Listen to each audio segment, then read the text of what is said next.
ইন্দোনেশিয়ার শহরের মাঝে একটি স্কুল, নাম SMA প্যালেটা বাংসা, যেখানে অনবরত ঘটে যাচ্ছে হরর সব ঘটনা। হঠাৎ করেই ছাত্রছাত্রীরা দেখতে পাচ্ছে ভয়ঙ্কর সব আত্মাদের, যাদের ভয়ে আতঙ্কিত সবাই। কিন্তু কেন? তারা কারা?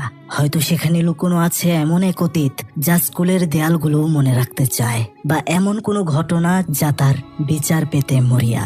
আজকের এই ঘটনা শুধুমাত্র একটি গল্প নয়, ভয়ঙ্কর বিষয়ের সাথে সাথে এটি সমাজের এমন এক চিত্র যা সত্যি খুবই ঘৃণিত।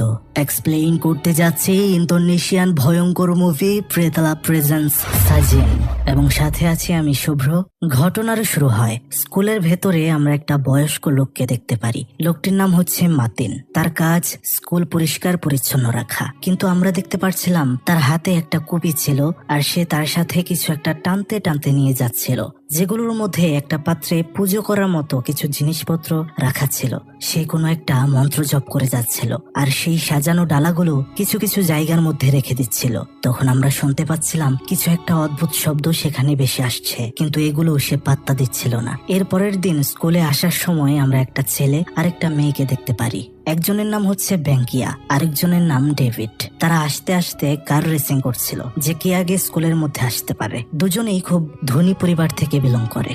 সবার আগে সেখানে স্কুলে এসে পৌঁছায় ডেভিড, যেটা ব্যাঙ্কিয়ার মোটেই ভালো লাগছিল না। স্কুলের ভেতরে তখন সব ছাত্রছাত্রীরা ঢুকছে। সেখানে আমরা এই স্কুলের প্রধান মিসেস তানিয়া এবং সাথে স্কুলের আরো একজন শিক্ষক আরমানকে দেখতে পারি। সেখানে একটা মেয়ে উপস্থিত হয়, নাম তার রাতু। আসলে সে আজ থেকে এই স্কুলের লাইব্রেরি দেখাশোনার কাজে নিয়োগ হয়েছে। লাইব্রেরিতে ঢুকে মিসেস তানিয়া রাতুকে বলছিল, আপনার এখানে কাজ হচ্ছে সোমবার থেকে শুক্রবার সকাল 7টা থেকে বিকাল 4টা পর্যন্ত। রাতু সেখানে পেছনে দেখতে পাচ্ছিল একটা লকার খোলা, এবং সেটার মধ্যে একটা কিতাব রাখা রয়েছে, আর একটা থালার মধ্যে কিছু অদ্ভুত জিনিস রাখা। এই বিষয়ে যখন সে মিসেস তানিয়াকে জিজ্ঞেস করে, তখন সে বলে, আমি দরকারি জিনিস ছাড়া অদরকারি বিষয়ে কথা বলতে পছন্দ করি না। এটা বলে সে সেখান থেকে চলে যায়। রাতু যখন সেই লকারের ভেতরটা ভালো করে দেখছিল আর দেখে চলে যাচ্ছিল, তখন আমরা দেখতে পাচ্ছিলাম ভেতরে থাকা কিতাবটা হঠাৎ করে বন্ধ হয়ে যায়। এটাতে আমরা বুঝতে পারি এখানে ভয়ঙ্কর কিছুর অস্তিত্ব বিরাজমান। এদিকে আমরা বিয়াঙ্কা এবং তার বান্ধবীদেরকে ওয়াশরুমে দেখতে পারি। সেখানে একটা মেয়ে হাত ধুতে আসলে তাকে সেখান থেকে তারা তাড়িয়ে দেয়। তাদের ব্যবহার থেকে আমরা এটা বুঝতে পারি যে এই স্কুলের ভেতরে তারা একটা ক্ষমতা নিয়ে চলে। কিন্তু তারা যখন সেখান থেকে ক্লাসে ফিরছিল, হঠাৎ করে একটা মেয়ে সেখানে অদ্ভুত কিছু আওয়াজ শুনতে পায়, কিন্তু বাকিরা এই শব্দে পাত্তা দিচ্ছিল না, সেখান থেকে চলে যায়। কিন্তু সেই মেয়েটি সেই আওয়াজগুলো তখন আরো ভালো করে শুনতে পাচ্ছিল। সে আবিষ্কার করলো শব্দটা আসছিল পাশে থাকা একটা চেঞ্জিং রুম থেকে। এবার রুমের ভেতরে আমরা দেখতে পাচ্ছিলাম সেখানেও পুজোর ডালার মতো কিছু একটা ছিল, যেটি কিনা স্কুলের পরিচ্ছন্ন কর্মী মাতিন রেখেছিল। মেয়েটি যখন সেই দরজাটা খুলতে যাবে, সেখানে তখন বিয়াঙ্কা এসে পড়ে আর বলে, এখানে কি করছো? চলো, ক্লাস শুরু হচ্ছে। ক্লাসের মধ্যে আমরা একটা ছেলেকে দেখতে পারি, নাম রাজি। সে একটা মেয়ের দিকে দেখছিল যার নাম এলেন্ডা। তারা দুজনেই খুব ভালো বন্ধু, কিন্তু আমরা দেখতে পাচ্ছিলাম বিয়াঙ্কার বয়ফ্রেন্ড ডেভিড পেছন থেকে বসে বিরক্ত করছিল এলেন্ডাকে। তখনই সেখানে ম্যাডাম আসে আর তাদের পরীক্ষার জন্য খাতা দেয়। ফাইনাল এক্সামের আরো কিছুদিন বাকি, এখন টেস্ট নেওয়া হচ্ছে। স্কুল শেষে আমরা দেখতে পাচ্ছিলাম একটা জায়গায় কিছু মেয়েরা নৃত্য করছে। এটা স্কুলেরই একটা অন্য ক্লাস। যারা নৃত্য শিখতে আগ্রহী তারাই এখানে নাচ শেখে। সেখানে রাজিও বসেছিল, কেননা সেখানে ডান্স করছিল এলেন্ডাও। কিন্তু আমরা দেখতে পাচ্ছিলাম সেখানে তখন বিয়াঙ্কা আর তার বান্ধবীরা আসে, আর এসে এই নাচের ব্যঙ্গ করছিল, নাচ ডিস্টার্ব করছিল, আর তাদের নাচ নষ্ট করে দিয়ে তারা সেখান থেকে চলে যায়। ক্লাস শেষে রাজি আর এলেন্ডা এবং তাদের আরেক বান্ধবী রিতা একসাথেই হাঁটছিল। রিতা বলছিল বিয়াঙ্কা অনেক বড় ঘরের মেয়ে, আর তার বয়ফ্রেন্ড ডেভিড স্কুলের ক্রীড়া প্রতিযোগিতার অধিনায়ক। তার অনেক ফলোয়ার রয়েছে ইনস্টাগ্রামে, কিন্তু তাই বলে তারা এতটা করতে পারে না, সবাইকে এত হেনস্থা করতে পারে না। কিন্তু কি আর করা যাবে? রিতার তখন অনেক ক্ষুধা লাগে, সে চলে যেতে চায় খাবার খেতে। এলেন্দা আর রাজিকে সে জিজ্ঞেস করে যে তোমরা খাবে কিনা, কিন্তু তারা বলে না, এখন খাওয়া দাওয়া করবো না, আমরা কি পরীক্ষা দিলাম আজ তা নিয়ে একটু আলোচনা করব। রিতা তখন বলছিল, পরীক্ষা তো দিয়ে ফেলেছি, শেষ, এটা নিয়ে এখন ডিসকাস করার কোনো বিষয় হলো? এটা বলে সে চলে যেতে থাকে। যাওয়ার সময় কম্পিউটার ক্লাসের রুম থেকে সে অদ্ভুত একটা শব্দ শুনে। সে অনেকটা ভয় পায় এবং মোবাইলের ক্যামেরা অন করে ভেতরে কি রয়েছে সেটা দেখার চেষ্টা করে। সেখানে পেছন দিয়ে তাকে এসে ধরে ফেলে বিয়াঙ্কা আর তার গ্রুপ। তারা এসে বলছিল, তোমার কি মনে হয় এখানে ভূত আছে? কিছু না বলেই সেখান থেকে রিতা চলে যেতে চাইছিল, কিন্তু বিয়াঙ্কা তাকে আটকায়, বলে যদি এখানে কিছু থেকে থাকে তাহলে আমাদেরকে সেটা দেখাও, চলো। এটা বলে কম্পিউটার রুমে ঢুকে তারা। আর আমরা দেখতে পাচ্ছিলাম অ্যালেন্ডা তার ক্যামেরা নিয়ে এগুলো রেকর্ড করছিল। কম্পিউটার রুমের ভেতরে একটা কম্পিউটার অন করা ছিল, কিন্তু সেখানে কেউ বসেছিল না। সেখানে টেবিলের মধ্যে আমরা মাতিনের রাখা পূজার ডালাটাও দেখতে পাচ্ছিলাম। রিতাকে বিয়াঙ্কা বলছিল, ডাকো তোমার ভাইকে। ভাই মানে? আসলে এটার অর্থ হচ্ছে রিতার একটি ভাই ছিল যে কিনা এই স্কুলেই পড়াশোনা করত, কিন্তু অনেক আগে কোনো এক অজ্ঞাত কারণে তার মৃত্যু হয়। রিতা দাবি করে সে এখনো তাকে স্কুলের ভেতরেই দেখতে পারে মাঝে মধ্যে। বিয়াঙ্কার কথায় রিতা তার ভাইকে যখন ডাকে তখনই আমরা দেখতে পারি সেখানে থাকা চেয়ারটা আপনা আপনি নড়ে যায়। এটা দেখে তো সবাই খুবই ভয় পেয়ে যায় আর দৌড়ে সেখান থেকে বের হয়ে আসে। এদিকে আমরা দেখতে পারি একটা মেয়েকে, যেখানে ডেভিড খেলা করছে সেখানে সে ডেভিডকে অনেক উৎসাহ দিচ্ছিল। আমরা বুঝতে পারছিলাম মেয়েটি ডেভিডকে অনেক পছন্দ করে, কিন্তু তখনই সেখানে চলে আসে বিয়াঙ্কার দল। বিয়াঙ্কা সেই মেয়েটিকে অনেক অপমান করছিল, বলছিল, তুই কেন এখানে এসেছিস? আমার বয়ফ্রেন্ডকে শুধু আমি বাহবা দেব, আমি উৎসাহ দেব, তোকে যেন ডেভিডের আশেপাশে ওয়ার না দেখতে পাই। তোর চেহারা আয়নায় কখনো দেখেছিস? এসব বলে তাকে অপমান অপদস্থ করছিল, যেটা আবার রেকর্ড করছিল অ্যালেন্ডা তার ক্যামেরাতে। রাজি তাকে নিষেধ করছিল এগুলো করার দরকার নেই, কিন্তু অ্যালেন্ডা বলছিল এগুলো আমাদের ম্যামকে দেখানো উচিত, কেননা সে স্কুলের মধ্যে যেভাবে ইচ্ছে সেভাবে চলতে পারে না, এটি একটি প্রতিষ্ঠান। কিন্তু তখনই বিয়াঙ্কা অ্যালেন্ডাকে ক্যামেরা করতে দেখে ফেলে, যদিও সে সেদিন অ্যালেন্ডাকে ধরতে পারে না। সন্ধ্যার সময় মাগরিবের নামাজ পড়ে কোরআন তেলাওয়াত করা শেষ করে অ্যালেন্ডা। সে ক্যামেরাতে তার করা বিঙ্কি আর ভিডিওগুলো দেখছিল। ঠিক তখনই ফোনে রাজির মেসেজ আসে। রাজি বলছিল, তুমি কি তোমার আজকের হোমওয়ার্ক শেষ করেছো? মেসেজটা পেয়ে অনেকটা খুশি হয় অ্যালেন্ডা। বোঝাই যাচ্ছিল সে রাজিকে অনেকটা পছন্দ করে। তখনই অন্য ঘর থেকে একটা কাঁচ ভাঙার আওয়াজ। সে দৌড়ে সেখানে গিয়ে দেখতে পারে তার মা ফ্লোরে বসে রয়েছে, হাত থেকে পড়ে পানির গ্লাসটা ভেঙে গিয়েছে। সামনে টিভিতে একটা ভিডিও দেখছিল তার মা, যেখানে অ্যালেন্ডার মা, অ্যালেন্ডা আর অ্যালেন্ডার বাবা তারা তিনজন মিলে খুবই মজা করছিল। কিন্তু একদিন সবকিছুই শেষ হয়ে যায়। অ্যালেন্ডার বাবা মারা যায়। সেই সুখ এখনো কাটিয়ে উঠতে পারেনি অ্যালেন্ডার মা। অ্যালেন্ডা তখন তার মায়ের হাত ধরে এবং একটা ছড়া বলতে থাকে, যেটা ছোটবেলায় তার বাবা মা দুজনেই বলে তাকে শেখাতো। অ্যালেন্ডার মাও সাথে সাথে সেটা বলছিল। এর পরের দিন স্কুলের মধ্যে অফিসে মিসেস তানিয়া রাজি আর অ্যালেন্ডাকে ডেকে নেয়। তাদেরকে বলছিল যে তোমরা অনেক ভালো করছো এবং এই স্কুলের ইতিহাসে তোমরাই প্রথম যারা কিনা লেখাপড়ায় ভালো থাকার কারণে এত বড় স্কুলে ফ্রিতে পড়াশোনা করার সুযোগ পেয়েছিলে। তোমাদের পরীক্ষা যদি ভালো হয় তাহলে তোমরা একটা ভালো বিশ্ববিদ্যালয়ে চান্স পাবে এবং সেখানেও তোমাদেরকে সম্পূর্ণ ফ্রিতে লেখাপড়া করার সুযোগ থাকবে। কিন্তু এই সুযোগটা তোমাদের দুজনের মধ্যে কেবল একজন পাবে যে কিনা সব থেকে বেশি অর্জন করতে পারবে। এটা শোনার পর দুজন দুজনের দিকেই তাকাচ্ছিল। অফিস থেকে বের হওয়ার পর দুজন দুজনকেই বলা বলি করছিল যে সুযোগটা তুমিই পাবে। দেখো, আসলে দুজনই খুবই ভালো স্টুডেন্ট। তারা যখন তাদের লকারের কাছে যায় তখন অ্যালেন্ডা দেখতে পায় তার লকারের উপরে কেউ যেন কাগজে বাজে কিছু একটা লিখে রেখেছে। এটা দেখে সে তৎক্ষণাৎ সেটা ছেড়ে ফেলে, কিন্তু কে করলো এটা? যাই হোক, সেখানে রাজি বলছিল, আমি লাইব্রেরিতে যাচ্ছি বই পড়তে, তুমি যাবে? অ্যালেন্ডা তাকে বলছিল, তুমি যেভাবে পড়ছো সে অনুযায়ী তো তুমি সুযোগটা পাবে। দেখো, তুমি লাইব্রেরিতে যাও, আমি সোজা ক্লাসেই যাব। রাজি চলে গেলে ঠিক তখনই সেখানে বিয়াঙ্কা আসে আর অ্যালেন্ডাকে ধাক্কা মেরে ব্যাগ থেকে ক্যামেরাটা নিয়ে নেয়। বিয়াঙ্কা বলছিল, তুমি এসব কেন রেকর্ড করছিলে? সাংবাদিক হতে চাও নাকি? অ্যালেন্ডা বলছিল, দয়া করে এটা দিয়ে দাও আমাকে, এটা আমার প্রয়াত বাবার ক্যামেরা। সেখানে তখন ডেভিড আসে আর বিয়াঙ্কার হাত থেকে ক্যামেরাটা নিয়ে নেয়। বলে, তুমি কি এই ক্যামেরাটা নিতে চাও? যদি নিতে চাও তাহলে অবশ্যই নিতে পারবে, কিন্তু আমার বাড়ি থেকে এটা নিতে হবে। ঠিক রাত 9টা বাজে একটা পার্টি রয়েছে, তোমাকে সেখানে নিমন্ত্রণ করলাম। এটা বলে ক্যামেরা নিয়ে তারা চলে যায়। সেখানে সবাই কম্পিউটার ক্লাস করছিল, কিন্তু অ্যালেন্ডা সেখানে খুব অস্বস্তিতে পড়ে গিয়েছিল, কারণ তার ক্যামেরাটা খুবই প্রিয়, এটা তার বাবার ক্যামেরা। ঠিক তখনই পাশের কম্পিউটার স্ক্রিনে একটা লেখা ভেসে ওঠে। এটা দেখে তো সে অবাক হয়ে যায়। সেখানে লেখা ভেসে ওঠে, যেও না।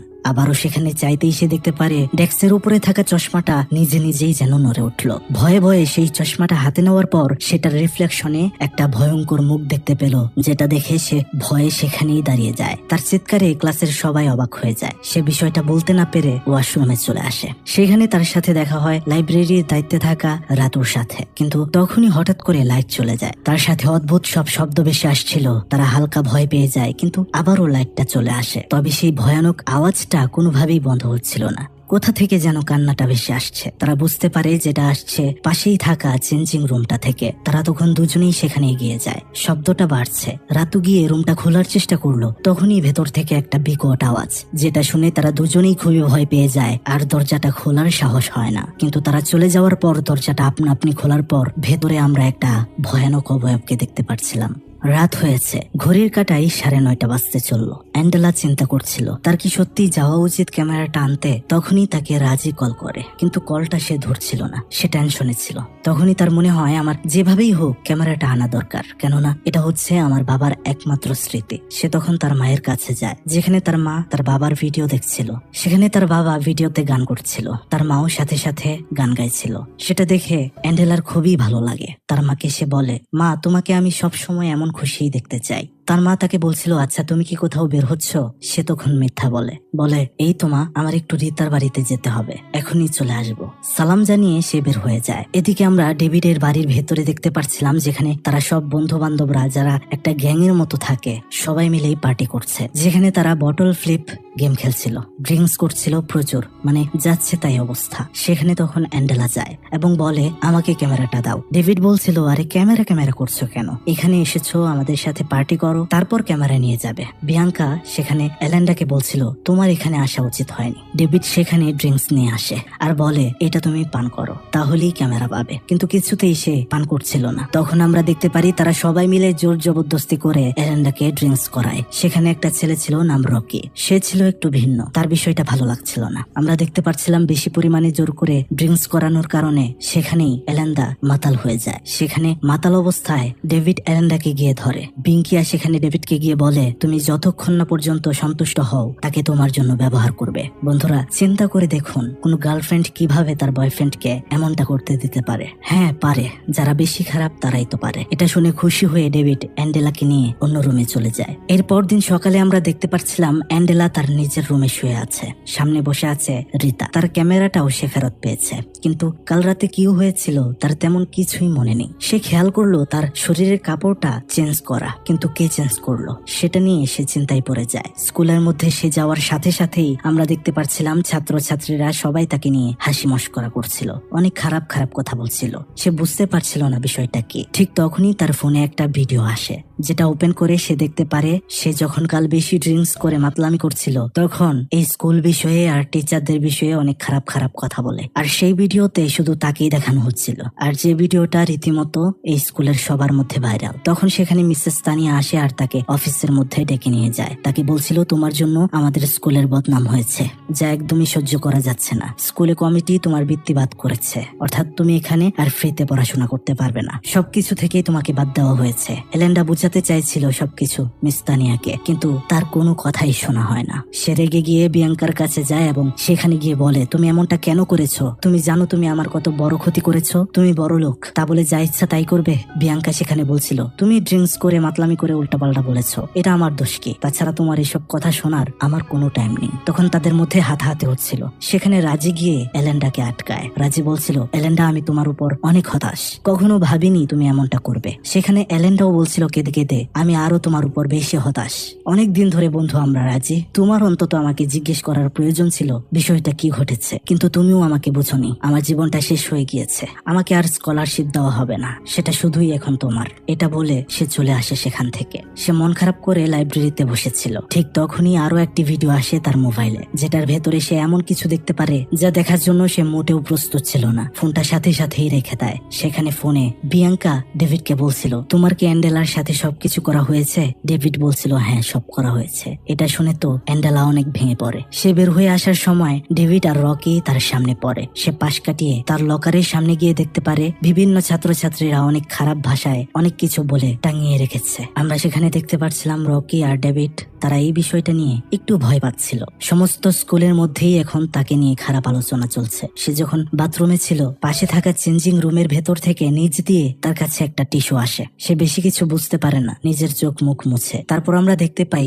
স্কুলের অন্য স্যার আরমান তাকে ডেকে নিয়ে যায় আর তাকে বলে, স্কুলের তহবিলের টাকায় তুমি লেখাপড়া করেছো এতদিন, তুমি কিভাবে এতটা বিগড়ে গেলে এমনটা আমি বুঝতে পারছি না এবং আশা করিনি। অ্যান্ডেলা তাকে সবকিছু বলার চেষ্টা করে, কিন্তু স্যার সেটাও বোঝার চেষ্টা করে না। আমরা তখন দেখতে পারছিলাম পারছিলাম রাগে দুঃখে ক্ষোভে সেখানে থাকা কলমের জুড়ি থেকে একটা কাটার নিয়ে অ্যান্ডেলা বাহিরে চলে আসে। অন্যদিকে আমরা তার মাকে দেখতে পারি, যে কিনা কাপড় গোছাতে গিয়ে ঝুড়িতে এলেন্ডার আগের দিনের কাপড়গুলো পায়, যেগুলো দেখে তার একটু সন্দেহ লাগে, কেননা কাপড়গুলো ছেঁড়া ছিল। এলেন্ডার মা বুঝতে পেরেছিল হয়তো তার মেয়ের সাথে খারাপ কিছু ঘটেছে। এদিকে আমরা দেখতে পারি এলেন্ডা মেয়েটা কান্না করতে করতে তার এত খারাপ অবস্থা হয়ে গেছে যে সে বমি করতে শুরু করে। অনেক কান্নাকাটি করছিল, কেননা সে ভাবতেই পারছিল না তার মাকে এসে কি জবাব দেবে, কি বলবে। একে তো তারা গরিব, তার বাবা মারা গিয়েছে অনেক আগে, অন্যদিকে তার সাথে এত খারাপ বিষয় ঘটেছে। এসব কিছু ঘটার কারণে ফ্রিতে পড়ার চান্সটাও মিস হয়ে গেছে। আমরা দেখতে পারছিলাম তার মা তখনই তাকে কল করে। সে কাঁদতে কাঁদতে শুধু তার মাকে একটা কথাই বলে,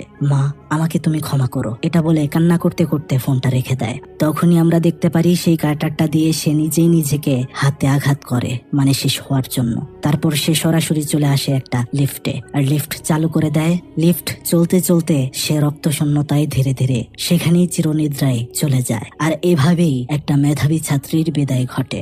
এরপর আমরা দেখতে পারছিলাম তাকে দাহ করা হচ্ছে।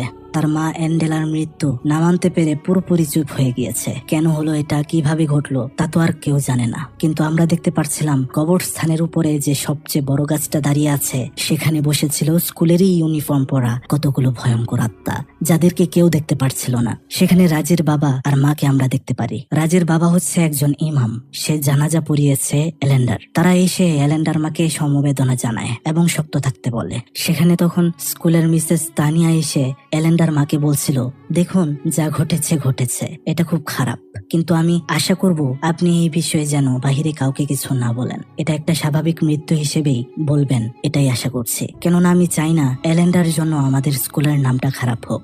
এটা শোনার পর এলেন্ডার মায়ের অনেক খারাপ লাগে। এসব কথা তার বিরক্ত লাগছিল। সে রিতাকে নিয়ে সেখান থেকে চলে যায়। সবাই চলে যাওয়ার পর আমরা দেখতে পারছিলাম সেখানে বিঙ্কি এসে উকি দিয়ে কবরটা দেখছিল। একটা কথা আছে না, চোরের মন পুলিশ পুলিশ, বিষয়টা তেমনই। আমরা কবরের পাশে দেখতে পারছিলাম যেখানে 3 জন ভয়ঙ্কর আত্মা এলেন্ডার কবরের পাশেই বসেছিল। সন্ধ্যার সময় এলেন্ডার বাড়িতে দোয়া মাহফিলের আয়োজন করা হয়। কুরআন তেলাওয়াত করা হচ্ছিল। রাতে যখন শুয়ে আছে এলেন্ডার মা আর ফোনে তাকে দেখছিল, হঠাৎ করে এই পেছনে থাকা জানালাটা খুলে যায়। এলেন্ডার মা দেখতে পারে সেখানে স্কুল ড্রেস পরা 3 জন ভয়ঙ্কর ভাবে দাঁড়িয়ে রয়েছে। তারা ভয়ঙ্কর আত্মা। তারা কেন এখানে এসেছে, কি সম্পর্ক এই স্কুলের সাথে তাদের? কিন্তু তৎক্ষণাৎ আবার ওইগুলো উধাও হয়ে যায়। তখনই অ্যান্ডেলার কণ্ঠে আওয়াজ ভেসে আসে। তার মা আর তার বাবার শেখানো ছড়াটা সে বলছিল। তার মা অন্য রুমে গিয়ে দেখতে পারে টিভিতে এলেন্ডা বসে আছে আর ছড়া পাঠ করছে। যদিও এটা আবার অফ হয়ে যায়। তার মায়ের মনে হয় অ্যান্ডেলা হয়তো তাকে কিছু বলতে চাইছে। ওদিকে আমরা দেখতে পাচ্ছিলাম মাতিন যখন স্কুল পরিষ্কার করছিল, সেখান দিয়ে রাতু গেলে তার হাতটা হঠাৎ করেই ধরে ফেলে মাতিন, আর শুধু এটা বলে যে আরেকজন শিকার হয়ে গিয়েছে। এটার অর্থ কি তা আমরা একটু পরেই বুঝতে পারবো, আর কেন সে রাতুকে এটা বললো এটাও বুঝতে পারবো। ওদিকে আমরা দেখতে পাচ্ছিলাম মিসেস তানিয়া বক্তব্য দিচ্ছে সবার উদ্দেশ্যে। তিনি বলছেন, আর কয়েকদিন পরেই হচ্ছে তোমাদের ফাইনাল পরীক্ষা। এলেন্ডার মৃত্যুতে আমরা সবাই শোকাহত, কিন্তু সেটা এখন একটা অতীত। সেটার মধ্যে পড়ে থাকলে হবে না। এখন তোমাদের কাজ হচ্ছে ভালোভাবে লেখাপড়া করা এবং নিজেকে সময় দেওয়া। তার বক্তব্য শেষ করে সে যখন লিফটে করে নিচে নামছিল, সে তখনই দেখতে পারে ফ্লোরের ভেতর থেকে রক্ত যেন উপরের দিকে উঠে আসছে, যেখানে মারা গিয়েছিল এলেন্ডা। সে তো খুবই ভয় পেয়ে যায়। তখন সে লিফট থেকে নেমে যায়, যদিও মাতিন সেখানে তেমন কিছুই দেখতে পারছিল না। ওইদিকে আমরা দেখতে পারি লাইব্রেরিতে রাজিকে, যে সেখানে যায় কিছু বই ফেরত দিতে এবং কিছু বই নিয়ে আসতে। সে যখন একটা বই লাইব্রেরি থেকে নামাচ্ছিল, তখনই সেখানে একটা ভয়ঙ্কর মুখ সে দেখতে পায়, যা দেখে সে খুবই ভয় পেয়ে যায়। সে দেরি না করে এখান থেকে বের হয়ে যাচ্ছিল। তখন সেখানে রাতু তাকে আটকায় আর বলে, তুমি কি জানো এই যে এই লকারটা সব সময় কেন খোলা থাকে, আর কেন এটার ভেতরে মাতিন এই সব জিনিসপত্র রাখে? তখন রাজি বলে, এটা অনেক আগের ঘটনা ম্যাম, তখন আমি অনেক ছোট। এই লকারের যে মালিক ছিল, মানে যে ছেলেটি এই লকারে তার জিনিসপত্র রাখতো, ছেলেটির অদ্ভুত ভাবে মৃত্যু হয়। আমরা শুনেছি সে নাকি কোনো একটা কারণে নিজেকে নিজে শেষ করেছিল, আর এরপর থেকেই প্রচলিত আছে তার আত্মা নাকি এখানেই দেখা যায়। সেজন্য মাতিন রিচুয়াল করে যেন সেই আত্মা কারো ক্ষতি না করতে পারে। এটা বলে রাজি সেখান থেকে চলে যায়। কিন্তু তখনই সেখানে রাতু সেই ভয়ঙ্কর আত্মাটাকে দেখতে পারছিল, কিন্তু সে বেশি একটা ভয় পাচ্ছিল না। মনে হচ্ছিল সে যেন এই বিষয়ে আরো জানতে চায়। এদিকে আমরা বিয়াঙ্কা আর তাদের গ্রুপকে দেখতে পারছিলাম। সেখানে বিয়াঙ্কা বলছিল, আমি যতটা বুদ্ধিমান মনে করেছিলাম অ্যান্ডেলাকে, সে ততটা বুদ্ধিমানও না। নয়তো এই সাধারণ কারণে কেউ নিজে নিজেকে শেষ করে দেয়? যায় সেখানে ডেভিড বলছিল সে যেমনই হোক কিন্তু তোমার মতো ছিল না। এটা শুনে একটু রেগে যায় বিয়াঙ্কা। সে বলে আমি তোমাকে তাকে পাইয়ে দিয়েছিলাম সেদিন রাতে, তোমার তাকে এক রাতে এতই ভালো লেগেছে যে আমাকে কথা শোনাচ্ছ। যদি এত ভালো লেগে থাকে তাহলে যাও এখন খোঁজাখুঁজি করে তার আত্মার সাথে ডেট করো। এটা বলে রাগ দেখিয়ে চলে যায়। এরপর আমরা দেখতে পারি এলেন্ডার ছবি দেখে তার মা কাঁদছিল। তখনই অ্যান্ডেলার মা সেখানে অ্যান্ডেলার ক্যামেরাটা দেখতে পারে। যেই ক্যামেরাটা খোলার পরে ভিডিওতে দেখতে পাচ্ছিল বিয়াঙ্কা আর কিছু মেয়ে মিলে অন্য মেয়েকে টর্চার করছিল। এটা দেখে সে অনেকটা আন্দাজ করতে পারে যে এমনই কোনো একটা টর্চারের কারণেই তার মেয়ে মারা গিয়েছে। সে টিচার আরমানের কাছে গিয়ে ভিডিওগুলো দেখায় আর বলে আমার মেয়ে সাধারণ কারণে এমন করার কথা নয়, নিশ্চয়ই আমার মেয়ে এই স্কুলের বুলিং অথবা টর্চারের শিকার হয়েছে। কিন্তু আরমান বলছিল দেখুন আপনি যে ভিডিওগুলো দেখেছেন বা আমাকে দেখাচ্ছেন এটা আমাদের স্কুলের ভেতরে না, অন্য জায়গার, তাই আমি এই বিষয়টা নিয়ে কথা বলতে পারছি না। এই কথা শুনে তো অনেক রেগে যায় এলেন্ডার মা। সে তখন বলে আমি চাইবো খুব দ্রুত সম্ভব আপনারা এটার একটা ব্যবস্থা করুন, নয়তো আমি চুপ করে থাকবো না। সে চলে আসে ওয়াশরুমে, কান্নাকাটি করছিল।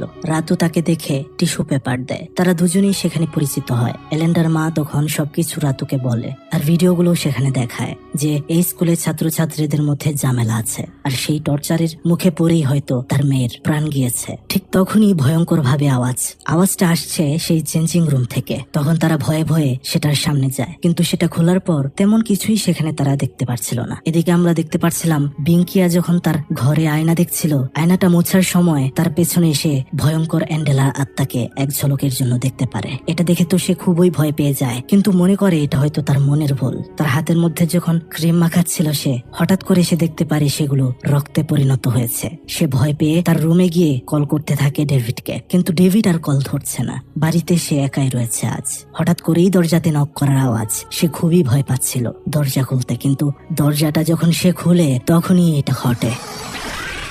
সে খুবই ভয় পেয়ে যায়। সে প্রচুর ভয়ে সিঁড়ি দিয়ে দৌড়ে উঠতে থাকে। তখনই তার সামনে আবারও এলেন্ডার ভয়ঙ্কর রূপ চলে আসে আর সে ভয় পেয়ে সিঁড়ি থেকে নিচে পড়ে যায়। তৎক্ষণাৎই সে শেষ হয়ে যায়। এর পরদিন তাকে দাহ করা হয়। তার বান্ধবীরা তার কবরের সামনে দাঁড়িয়ে বলাবলি করছিল পিঙ্কিয়ার যেভাবে মৃত্যু হয়েছে সেটা অস্বাভাবিক। তাদের মধ্যে একজন বলে যদি এটা এলেন্ডার আত্মা করে থাকে তাহলে আমাদেরও সাবধান থাকা উচিত। এটা বলে চলে যায়।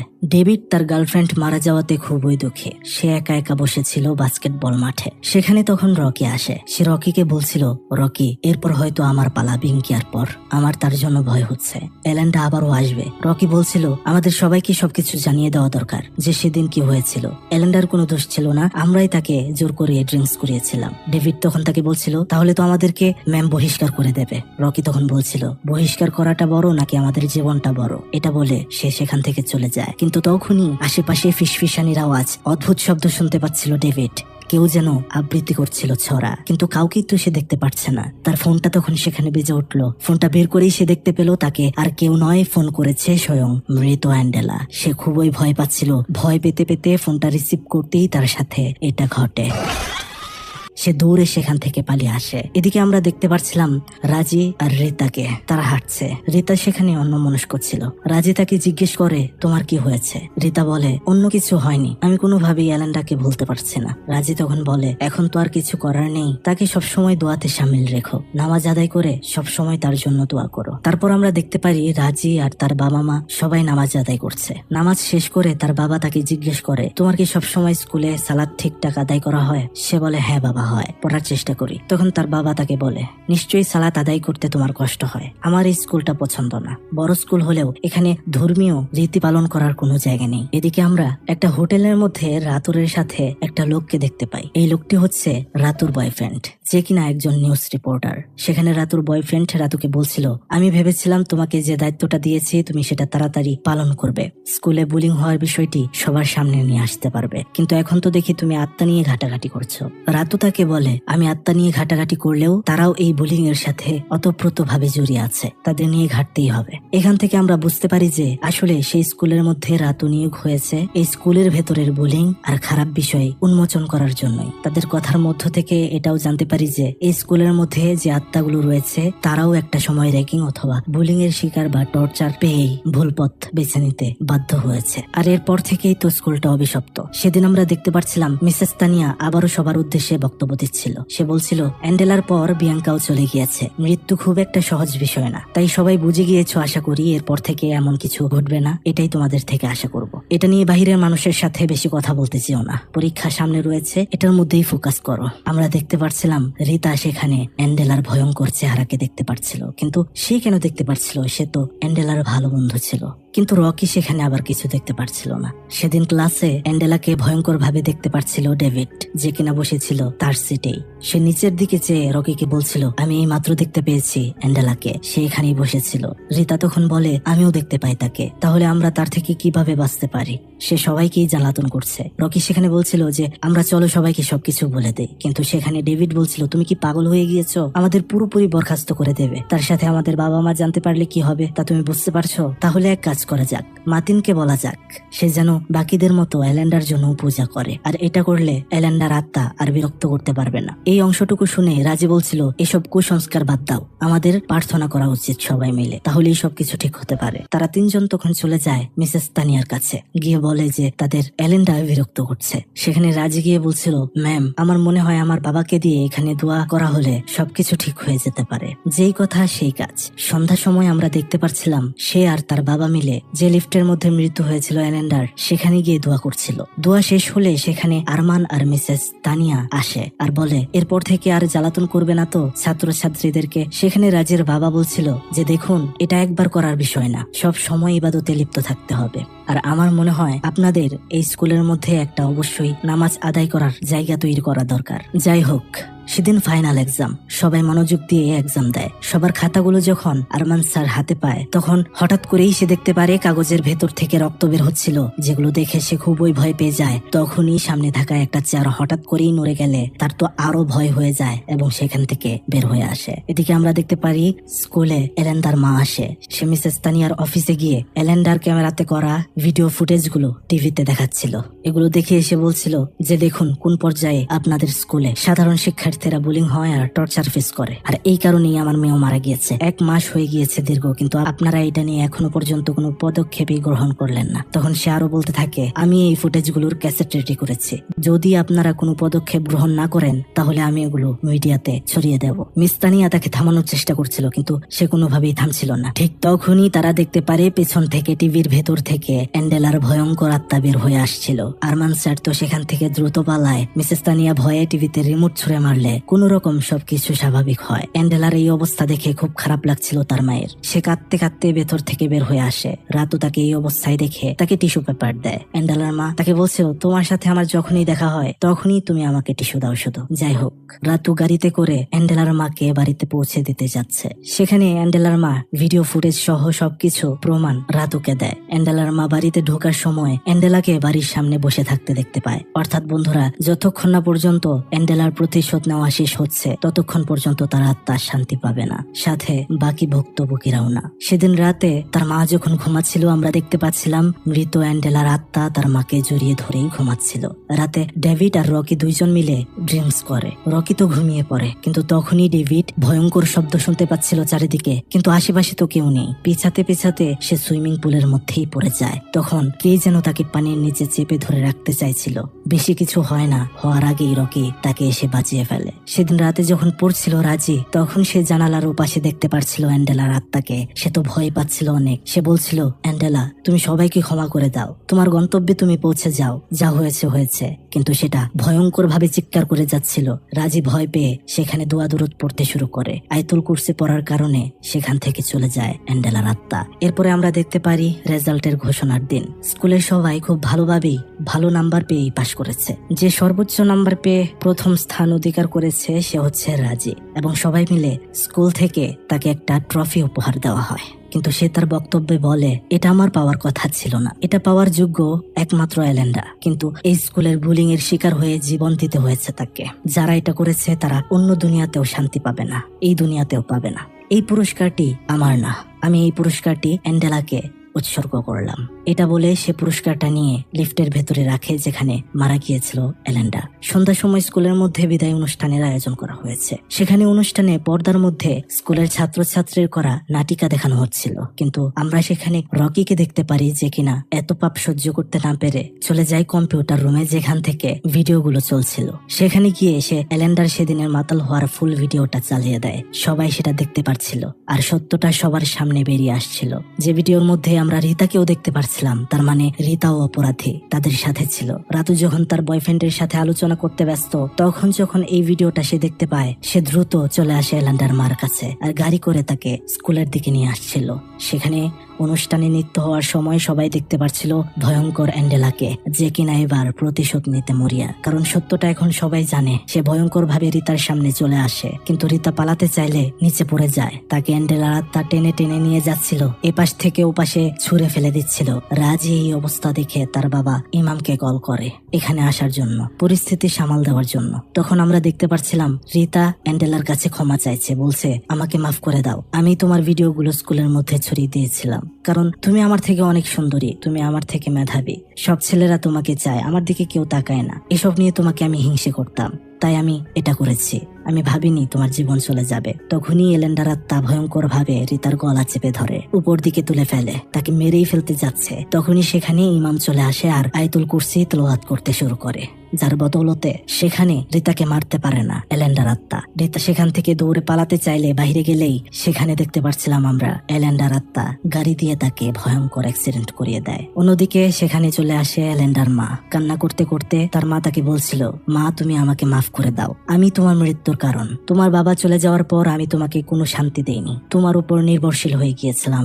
আমি তোমাকে কখনো বোঝার চেষ্টা করিনি, যাই হয়েছে খুব খারাপ হয়েছে, তুমি সবাইকে মাফ করে দাও, তুমি শান্তিপূর্ণ জায়গায় চলে যাও যেখানে তোমার বাবা আছে, খুব শীঘ্রই সেখানে আমিও চলে আসব। এটা বলার পর আমরা দেখতে পারি সেখান থেকে এলেন্ডার আত্মা চলে যায়। এরপর আমরা দেখতে পারি টিভিতে নিউজ হচ্ছে স্কুলের বিষয়ে, সবাই সবকিছু জেনে গিয়েছে। তদন্ত টিম গঠন করা হয়েছে যে কারা কারা বুলিং এর শিকার হয়েছিল, কোন কোন ছাত্রছাত্রীরা এটা করেছিল সেসব খতিয়ে দেখার। আমরা দেখতে পাচ্ছিলাম রাতু যখন সেই লাইব্রেরিতে ছিল সেখানে সে একটা ভয়ঙ্কর আত্মাকে দেখতে পারে, যাকে দেখে সে হাসছিল, ভয় পাচ্ছিল না, কেননা সে তো আত্মাদেরকে সাহায্য করেছে, সে জানে তাকে কিছুই করবে না তারা। অন্যদিকে আমরা দেখতে পারি রকি নামের ছেলেটি, যে কিনা মন থেকে চায়নি অ্যান্ডেলার ক্ষতি হোক। স্কুলের লকারে যেসব জিনিসপত্রগুলো রয়ে গিয়েছিল সেসব সে ফেরত দিতে আসে অ্যান্ডেলার মাকে আর বলে সে অনেক দুঃখী অ্যান্ডেলাকে হারিয়ে। এদিকে আমরা দেখতে পাচ্ছিলাম অসুস্থ হয়ে পড়েছে এই ঘটনার পর থেকে ডেভিড, আর অদ্ভুত সব শব্দ শুনতে পায় সে যখন ঘরে বসে আছে আমরা দেখতে পাচ্ছিলাম কোনো একটা ছায়া যেন তার সামনে দিয়ে চলে গেল, যেটা বারবার কিছুক্ষণ পর পর তার সামনে দিয়ে যাচ্ছিল। এক পর্যায়ে সে এতটাই ভয় পায় সে দৌড়ে বাড়ি থেকে বের হতে চাইবে, দরজাটা খুলতেই দেখতে পারে সামনে ভয়ঙ্কর ভাবে দাঁড়িয়ে রয়েছে অ্যান্ডেলার আত্মা, আর সাথে সাথে একটা চিৎকার, মানে তার ভবলীলা সাঙ্গ। অন্যদিকে আমরা দেখতে পাচ্ছিলাম রকি যখন এক ঘর থেকে অন্য ঘরে যাচ্ছিল তখন দরজা খুলতেও তাকেও হান্ট করে ভয়ঙ্কর ভাবে অ্যান্ডেলার আত্মা, আর এভাবেই অ্যান্ডেলা তার প্রতিশোধগুলো শেষ করে। তার সাথে সাথে এই অসাধারণ মুভিটির সমাপ্তি ঘটে। এই হরর ঘটনার সাথে আমাদেরকে বাস্তবতাকে দেখানো হয়েছে। আমরা জানি প্রতি বছর র্যাগিং এর কারণে, বুলিং এর কারণে কত ছাত্রছাত্রীরা তাদের জীবন শেষ করে ফেলে বা শেষ হয়ে যায়, যেটা বন্ধ করা অতীব জরুরি একটা কাজ। যাই হোক বন্ধুরা, আশা করছি আপনারা এই ঘটনাটি বুঝতে পেরেছেন। ভালো লাগলে অবশ্যই একটা লাইক করতে ভুলবেন না, নিচে কমেন্ট করতে ভুলবেন না কেমন লাগলো আপনার, এবং চ্যানেলটি সাবস্ক্রাইব করতে ভুলবেন না, পাশে থাকা বেল আইকনটা অন করে নোটিফিকেশন অল করতে ভুলবেন না। যদি এটা ভুলে যান তাহলে কিন্তু আমাদের ভিডিওগুলো সবার আগে পাবেন না, এটা অন রাখবেন, তাহলে আমাদের ভিডিওগুলো সবার আগে আপনিই পাবেন। তো বন্ধুরা, আজকের মতো বিদায় নিতে হচ্ছে। ভালো থাকবেন সবাই, ভালো রাখবেন সবাইকে, বিদায় নিচ্ছি। আল্লাহ হাফেজ, আসসালামু আলাইকুম।